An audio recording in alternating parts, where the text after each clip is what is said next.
Bienvenue si vous nous rejoignez à l'instant, c'est en direct de l'archevêché de Prague que nous nous retrouvons. Vous le découvrez sur ces images, ce sont les représentants de toutes les confessions chrétiennes qui ont rendez-vous cet après-midi avec Benoît XVI. Peut-être ce matin avez-vous suivi en notre compagnie la messe célébrée par le pape à Brno, capitale de la Moravie, au sud-est du pays. Il est rentré à Prague pour déjeuner et le voilà maintenant qui va arriver dans quelques instants. C'est ici le directeur de la salle de presse du Saint-Siège, le père Federico Lombardi, suivi du cérémoniaire du pape, Monseigneur Guido Marini, et de la suite du pape qui viennent d'entrer dans cette salle de l'archevêché de Prague pour y prendre place. Et l'on attend Benoît XVI d'un instant à l'autre dans ce pays à l'histoire religieuse chrétienne longue mais compliquée en témoigne seulement la figure de Jean Hus qui fut brûlé pour hérésie, qui s'élevait contre l'autorité de l'Église, qui appelait à un certain nombre de réformes dans la lignée de Wycliffe, mais bien avant Luther, et qui a donné naissance à ce que l'on a appelé ici l'Église hussite. Alors on se trouve dans ce très bel archevêché de Prague, un édifice du XVIe siècle, après que le précédent a été dévoré par le feu au XVe. Au départ c'était un édifice Renaissance, mais qui a subi de nombreuses transformations pour l'ajuster au goût baroque, et qui a été doté notamment à l'extérieur d'une spectaculaire façade en style rococo. Il y a dans cet archevêché de très nombreuses œuvres des artistes du XIVe jusqu'au XVIIIe siècle, qui témoignent là encore de l'extraordinaire patrimoine religieux de ce pays. Il y a notamment une collection de tapisseries françaises.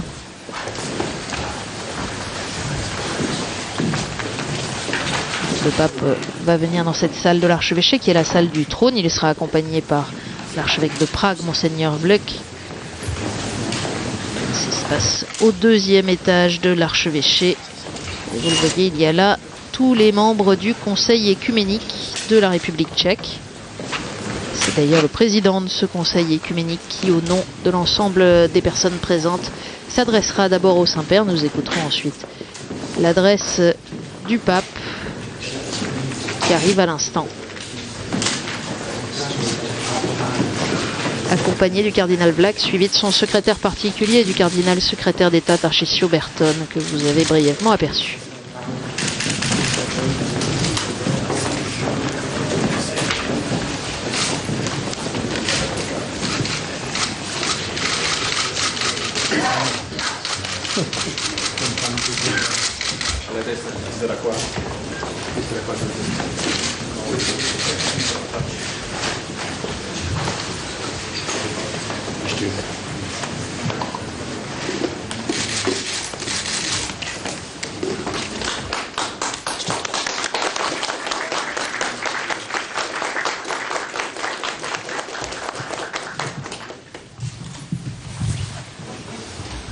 C'est le président du Conseil écuménique des Églises de République tchèque, le docteur Pavel Černý, qui salue le pape. His Holiness, dear brother in Christ Jesus, for all of us, it is a great privilege Votre and joy to meet sainteté, you. chers frères dans le Christ, c'est pour nous, c'est un privilège et une joie de pouvoir vous rencontrer lors de l'occasion de votre visite en Tchèque République. Et en tant que les représentants de l'Église, de l'écuménisme tchèque, nous considérons beaucoup cette rencontre et nous vous adressons aussi les salutations de tous les fidèles de nos églises. Dans cette année de votre visite en République tchèque, nous rappelons 20 ans de la liberté civile et religieuse depuis la chute du régime totalitaire. C'est pour nous une occasion pour pouvoir plus profondément réfléchir comment nous avons comment nous avons pu profiter de ces années de liberté et comment on a pu les utiliser pour le service aux gens qui en ont besoin et pour le partage de l'évangile du Christ.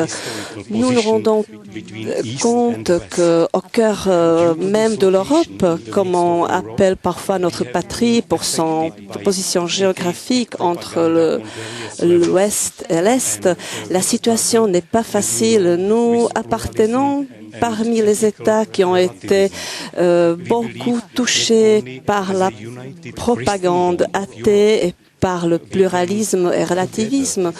Nous ressentons aussi que seulement en tant que le christianisme uni, on peut témoigner l'amour du Christ et on peut aussi développer à nouveau le service qui a été pendant la guerre et puis pendant l'époque communiste très réduit. On se rend compte aussi de cet héritage très précieux de ce mouvement écuménique dans notre pays, dans la période où l'Église a été persécutée, la plupart des fidèles et même des laïcs, sans la différence, sans distance ecclésiale, souffraient. Ils étaient ensemble, parfois emprisonnés, et ils priaient dans les prisons. Et c'est vrai que c'est ici qu'tombaient les barrières et les préjugés, et c'est là où naissait le nouvel mouvement écuménique.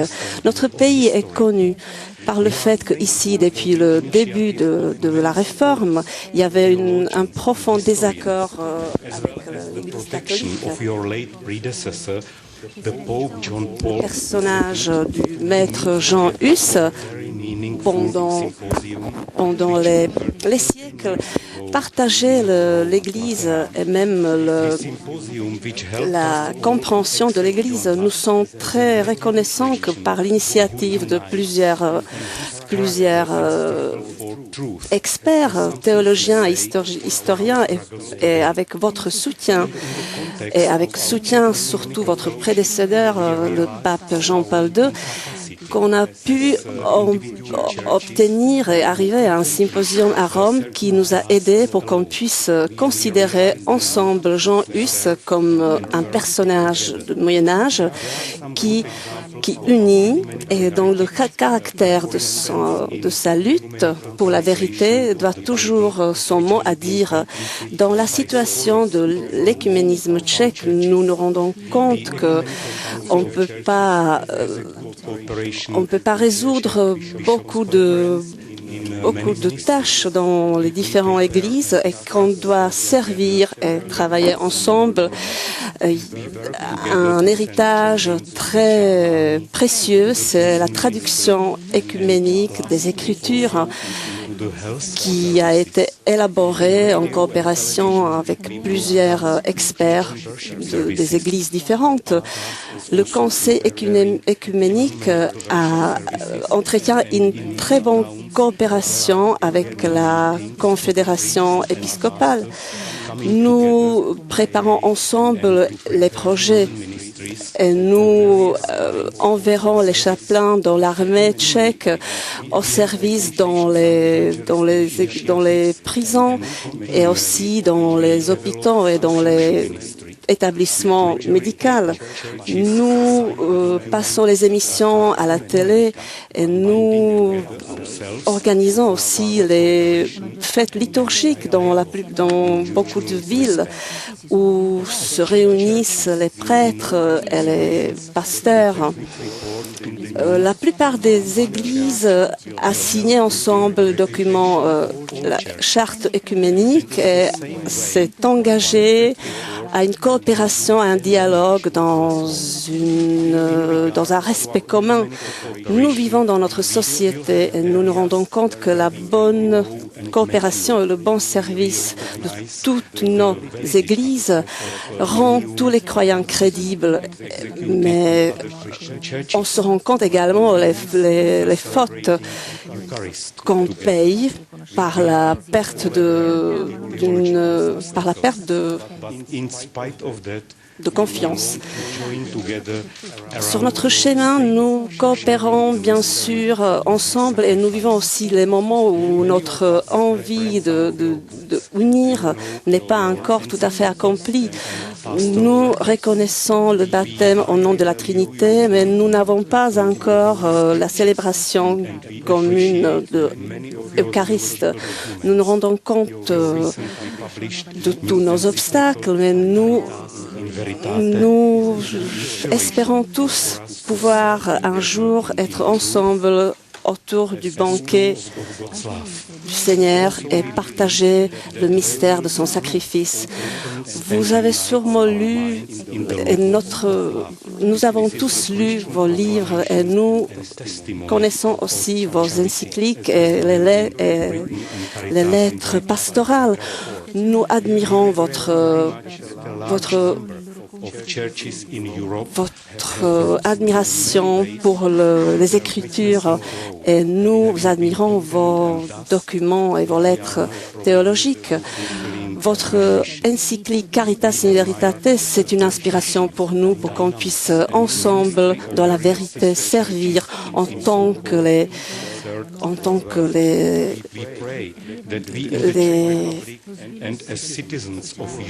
serviteurs de Dieu. Nous espérons nous-mêmes que la vérité ouvre et unit la pensée de chacun de nous. Nous sommes sincèrement désolés que les églises en Europe ont perdu dans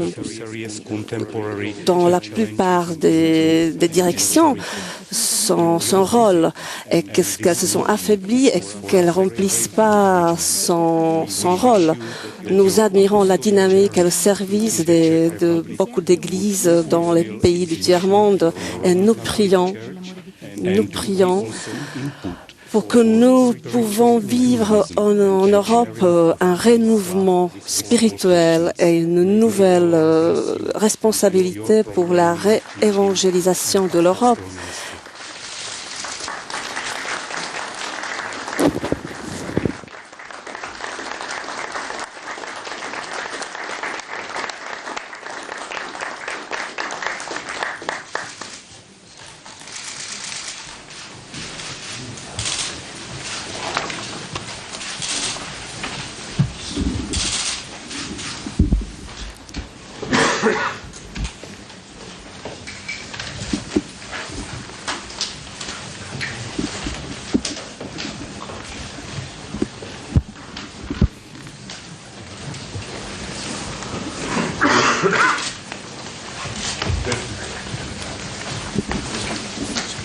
That's good.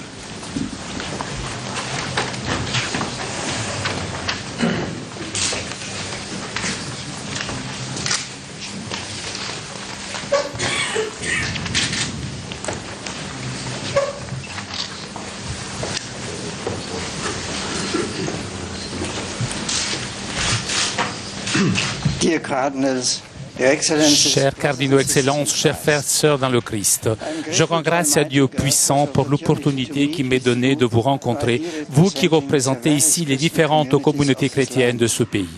Je remercie le docteur Cerny, président du Conseil œcuménique des Églises et République tchèque, pour les mots aimables de bienvenue qu'il m'a adressés en votre nom. Chers amis, l'Europe continue de connaître de nombreux changements. Il est difficile de croire que 2 décennies seulement nous séparent de la chute des anciens régimes, ouvrant la voie à une difficile mais fructueuse transition vers des structures politiques plus participatives.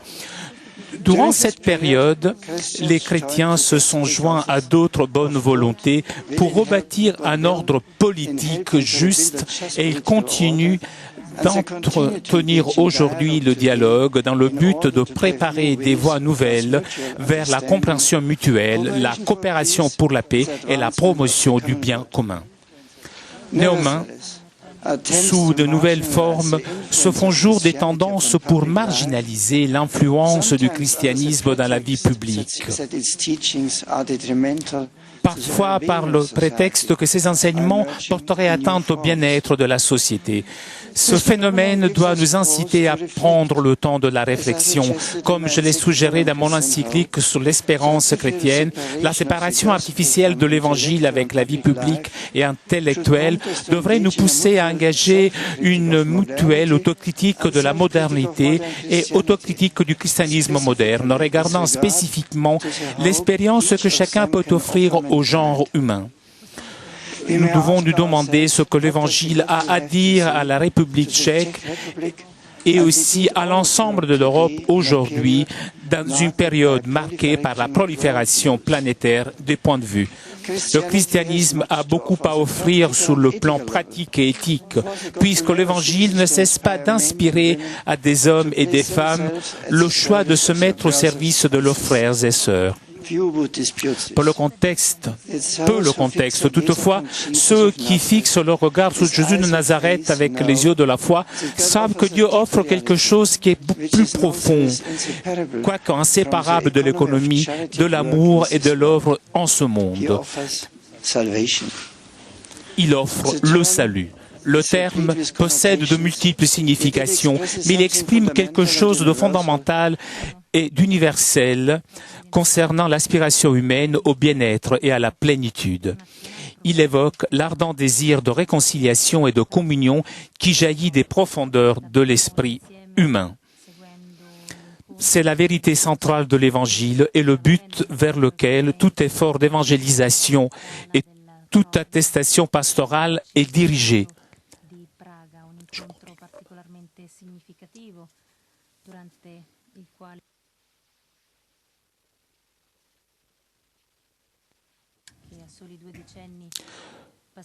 Nous prenons confiance dans le fait de savoir que la proclamation par l'Évangile de Jésus-Christ est à la fois toujours ancienne et toujours nouvelle, nourrie de la sagesse du passé et débordant d'espérance pour l'avenir. Quand l'Europe écoute l'histoire du christianisme,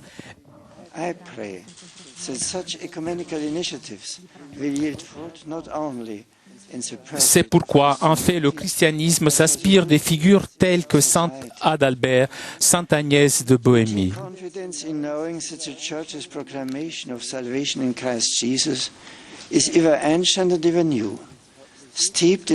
Leur engagement à répandre l'Évangile était motivé par la conviction que les chrétiens ne devraient pas trembler de peur devant le monde, mais plutôt partager avec assurance les trésors de vérité qui leur ont été confiés.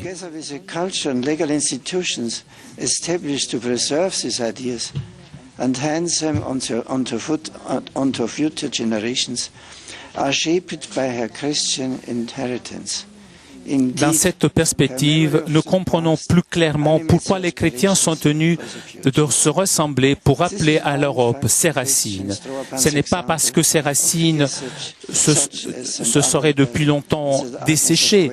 Tout au contraire, c'est parce qu'elles continuent de façon discrète, mais néanmoins fructueuse, à alimenter le continent d'une sève spirituelle et morale qui leur permet d'entrer dans un dialogue constructif avec les hommes appartenant à d'autres cultures et à d'autres religions. Précisément parce que l'Évangile n'est pas une idéologie, il n'a pas la prétention d'enfermer les réalités sociopolitiques toujours changeantes dans des schémas rigides. Au contraire, il transcende les vicissitudes de ce monde et répand une lumière nouvelle sur la dignité de la personne humaine à toute époque. Chers amis, demandons au Seigneur d'instiller en nous un esprit de courage pour partager la vérité éternelle de salut qui ont façonné et qui continuent de façonner le progrès social et culturel de ce continent. Precisely because the gospel is not an ideology, it does not presume to look evolving socio-political realities into rigid schemas. Rather, it transcends the vicissitudes of this world and casts new light on the dignity of the human person in every age. Chers amis, demandons au Seigneur d'installer en nous un esprit de courage pour partager les vérités éternelles du salut qui ont façonné et qui continueront de façonner le progrès social et culturel de ce continent.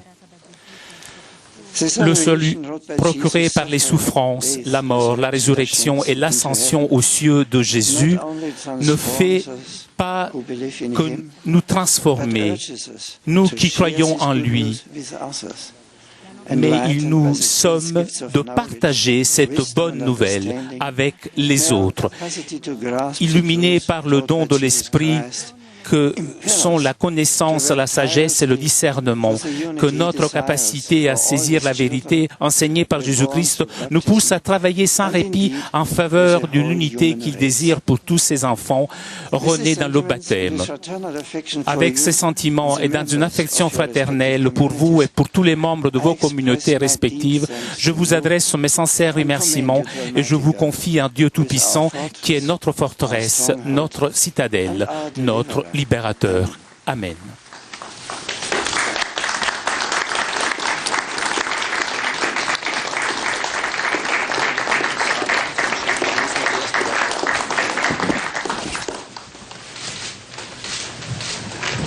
Oče naš, Nebeský najvyšší, požehnané Tvé, přijď království Tvé, buď vůle Tvá jako na nebi, tak i na zemi. Chléb nás vždycky dej nám dnes a odpusť nám naše viny, jako i my odpuštíme našim viníkům. A neveď nás pokušení, ale zbav nás od zlého. Amen. Království, moc i sláva na věky. Amen.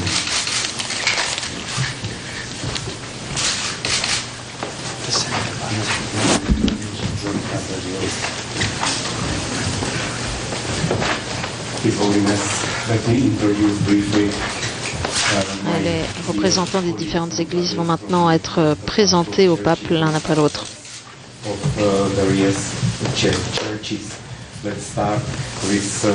Patriarche Christophe de l'Église orthodoxe,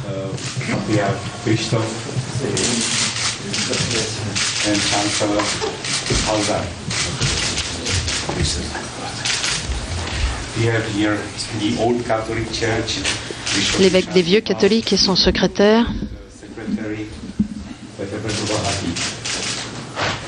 l'église hussite.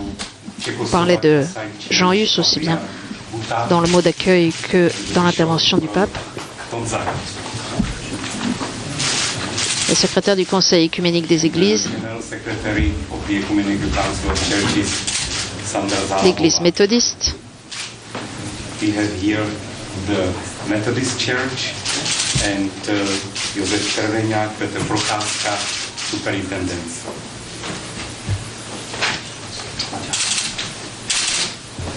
And now we have here l'église évangélique luthérienne, Evangelical Brethren Church, Joel Rumus and Magdalena Čejková. L'église évangélique de la confession d'Augsbourg, Church of the Augsburg Confession, the Lutheran, Richard Geringer, Jaroslav Kratka. l'église des frères moraves, Representatives of the Moravian Church, Bishop Jan Klas and Richard Kraus.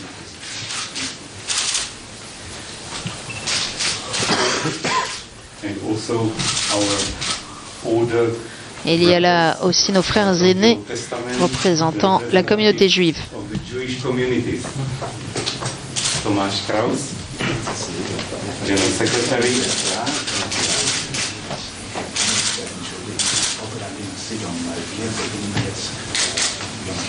Voilà, représentant la communauté juive qui s'exprime en allemand et qui a étudié à Regensburg, l'université de Ratisbonne où Benoît XVI fut également étudiant et professeur. President of the Prague community.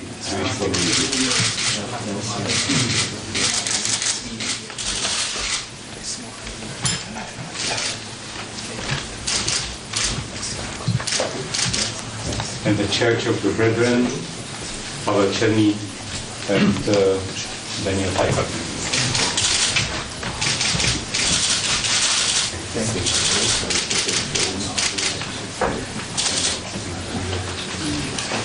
Now let us bring a small gift for you.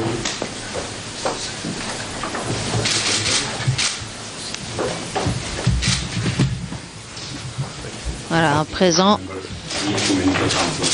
comme toujours, aussitôt attrapé par son secrétaire, Monseigneur Genschwein, pour libérer les mains du pape.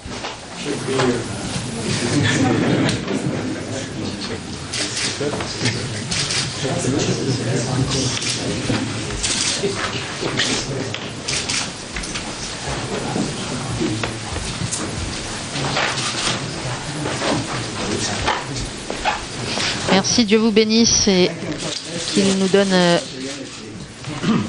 l'unité. Benoît XVI, donc, qui achève ainsi sa rencontre avec les autres confessions chrétiennes dans cette salle du trône de l'archevêché de Prague. On le retrouvera tout à l'heure d'ici un petit quart d'heure, un petit peu moins, le temps pour le pape de gagner le château de Prague où il est attendu cette fois par le monde académique. Et merci à tous ceux qui nous ont permis de vivre cette rencontre œcuménique en direct et à très vite.